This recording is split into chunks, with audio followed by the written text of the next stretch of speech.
What's up, everybody? This is Luke from Mission and Ministry, and I'm out here on the bluff trails of the South Hill here in beautiful Spokane, Washington, doing my very best this morning to practice a little bit of social distancing.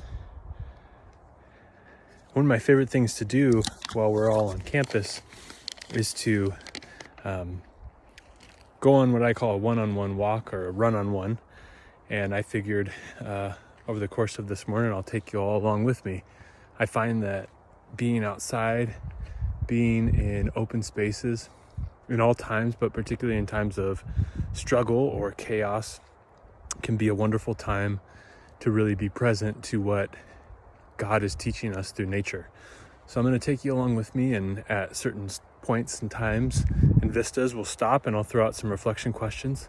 I'm going to start with a little poem by Wendell Berry called The Peace of Wild Things that I think is very appropriate. When despair for the world grows in me and I wake in the night at the least sound in fear of what my life and my children's lives might be, I go and lie down where the wood drake rests in his beauty on the water and the great heron feeds. I come into the peace of wild things who do not tax their lives with forethought of grief.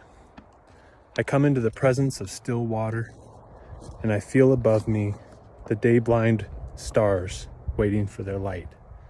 For a time, I rest in the grace of the world and am free.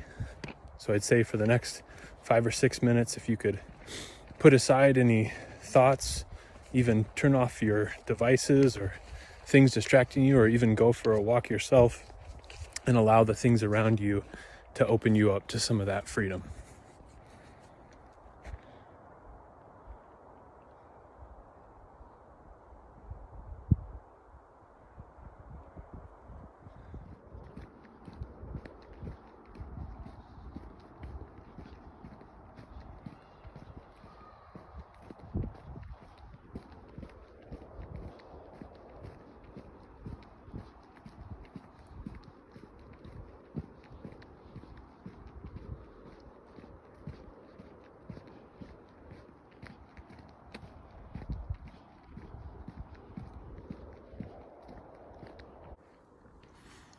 I wanted to stop here because behind me there's a grove of saplings, young saplings, amidst a number of older, larger trees that have been growing for quite a lot longer. For myself, during this time, one thing I've been thinking a lot about is what trees can really teach us in weathering a number of different storms, fires, other experiences, other crises, other tragedies. So the first reflection question I'd ask you to think about on this virtual one-on-one is, what around you in your life and your relationships during this time is unchanging? What's the same? What, like a tree, has deep, deep roots that you can really focus in on and be grateful for? So I want you to pause for about 2 or 3 minutes as we continue on and allow some of that to present itself, or ask God to really share with you what some of those things might be.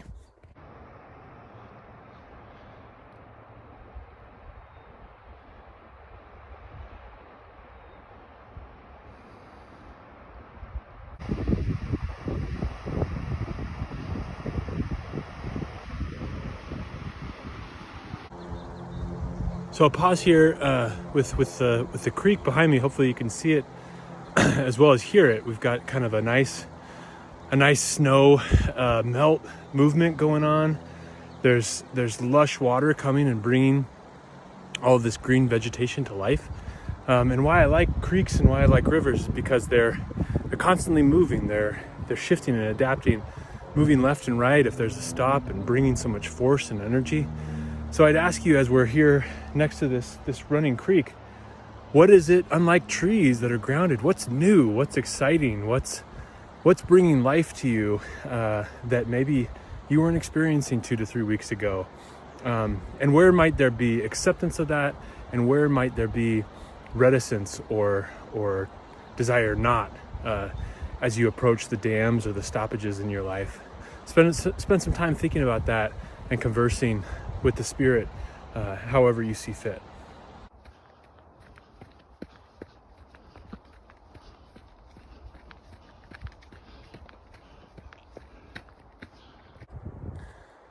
Okay, so last one, as I stop here, about to embark up this bank.